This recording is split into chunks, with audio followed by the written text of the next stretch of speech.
يا أيها الذين آمنوا Bismillahirrahmanirrahim. Assalamu alaikum. Today is our last episode of Ya Ayyuhalladhina Amanu, or You Who Believe, with Nasiha Institute. آج ہمارے پاس سورہ تحریم کی آیت نمبر 8 ہے, which is the last verse in the Quran that starts with Ya Ayyuhalladhina Amanu.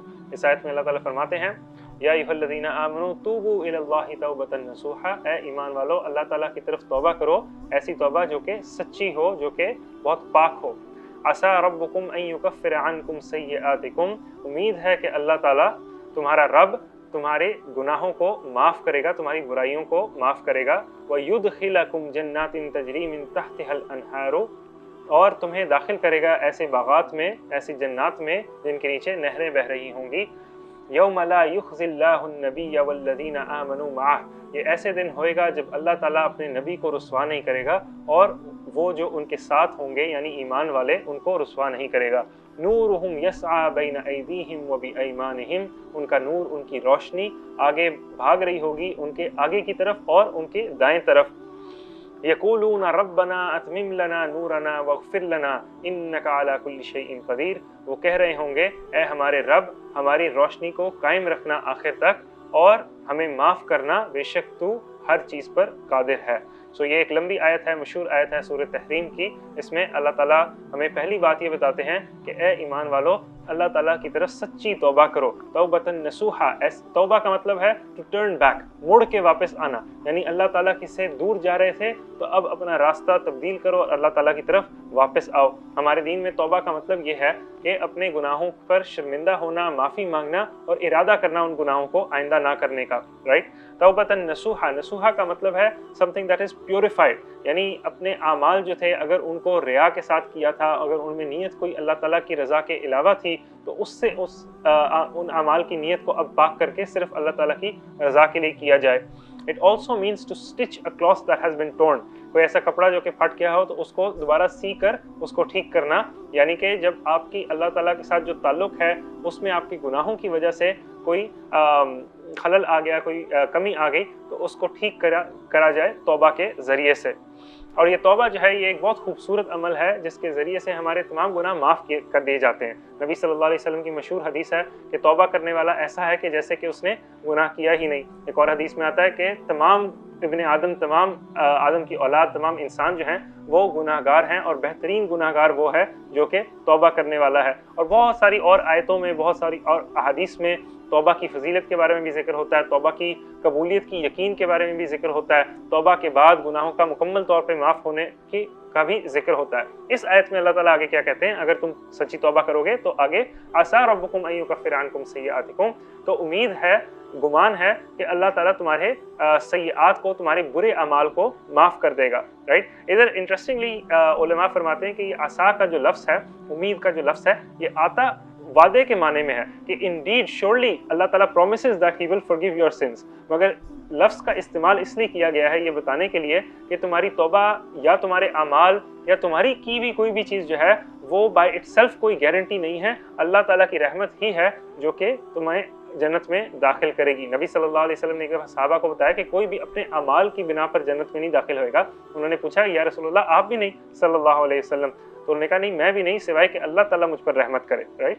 سو عسیٰ ربکم ان یکفر عنکم سیئاتکم, کہ امید ہے کہ اللہ تعالیٰ ہمارے گناہوں کو معاف کرے گا اور ہمیں داخل کرے گا ایسی جنات میں جس کے نیچے نہریں بہ رہی ہوں. دس از اے کامن ڈسکرپشن آف جنہ دیٹ اللہ تعالیٰ gives in the Quran. خوبصورت سی ڈسکرپشن ہے. ہم بھی when we think about paradise یا when we think about the most beautiful place, we think about greenery, we think about lush fields and meadows and mountains, and we think about water. خوبصورت اتنا پانی ہے کہ اللہ تعالیٰ نے اس کو ہر جگہ اپنی جنت کی ڈسکرپشن میں بتایا کہ نہریں بہ رہی ہوں گی.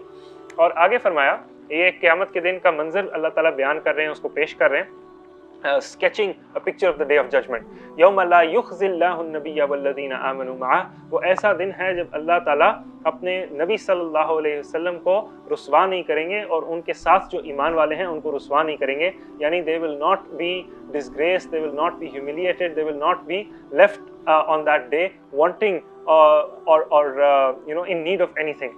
اللہ تعالیٰ ان کو کامیاب کریں گے, ان کو خوش کریں گے, ان کو آنر کریں گے, اللہ تعالیٰ ان کو وہ دیں گے جس کی ان کو طلب ہوئے گی, اور اللہ تعالیٰ ان کو ایک روشنی دیں گے.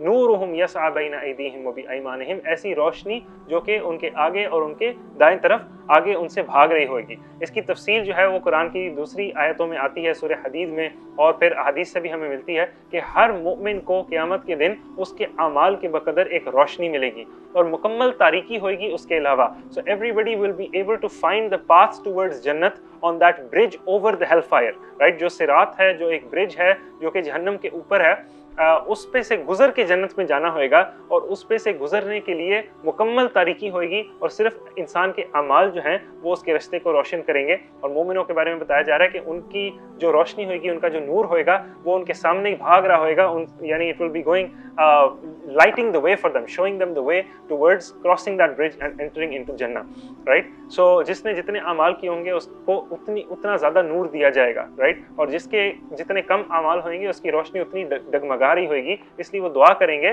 ربنا اتمم لنا نورنا, کہ رب ہمارے نور کو تمام کر دیجئے, یعنی اس برج کے اینڈ تک ہمیں اس نور کو قائم رکھیے تاکہ ہم پہنچ جائیں, تاکہ ہم گر نہ جائیں جہنم میں, رائٹ؟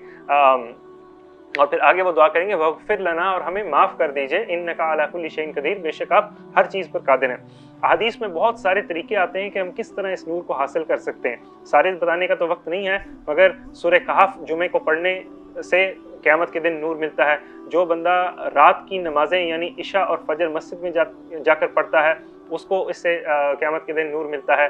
جو بھی قرآن کی ایک بھی آیت پڑھے اس کو نور ملتا ہے, رائٹ؟ سو بہت سارے ایسے طریقے ہیں جو کہ بندہ قیامت کے دن کے نور کے حاصل کرنے کے لیے استعمال کر سکتا ہے.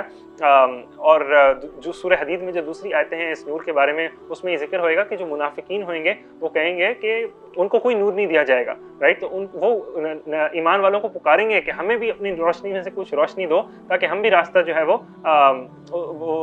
صحیح راستہ جو ہے وہ ڈھونڈ سکیں, راستے پر آ سکیں. مگر ان کو کہا جائے گا کہ واپس جاؤ دنیا میں, اور وہی تمہاری جگہ تھی نور کمانے کی, نور حاصل کرنے کی, اب تمہارے لیے کوئی نور نہیں ہے. So that's why it's so important to do tawbah, to seek forgiveness from our bad deeds, to continue to do those good deeds which will give us that noor on the day of judgment. اور اللہ تعالیٰ کا وعدہ یقیناً سچا ہے کہ یوم لا یخزی اللہ النبی والذین آمنوا معہ, کہ اللہ تعالیٰ اس دن ایمان والوں کو اور ہمارے پیارے نبی صلی اللہ علیہ وسلم کو رسوا نہیں کریں گے, ان کو نور دیں گے اور وہ نور کے ذریعے سے جنت میں داخل ہوں گے. اللہ تعالیٰ ہم سب کو توفیق دے کہ ہم اس آیت کے اس خوشخبری پر ایمان لاتے ہوئے وہ سارے اعمال کریں جس کے ذریعے سے ہمیں نور ملے, ان سارے اعمال سے بچیں جس کے ذریعے سے ہم اس نور سے محروم ہوں. اللہ تعالیٰ ہمیں توبہ کی توفیق دے. رمضان کا آخری عشرہ آ رہا ہے, زندگی بدلنے کا یہ ایک سنہرا موقع ہے, ایسا جو کہ سال میں کسی اور وقت اس طرح آسانی نہیں ہوتی بندے کو اپنی زندگی بدلنے میں جس طرح اس آخری آنے والے عشرے میں ہوتی ہے.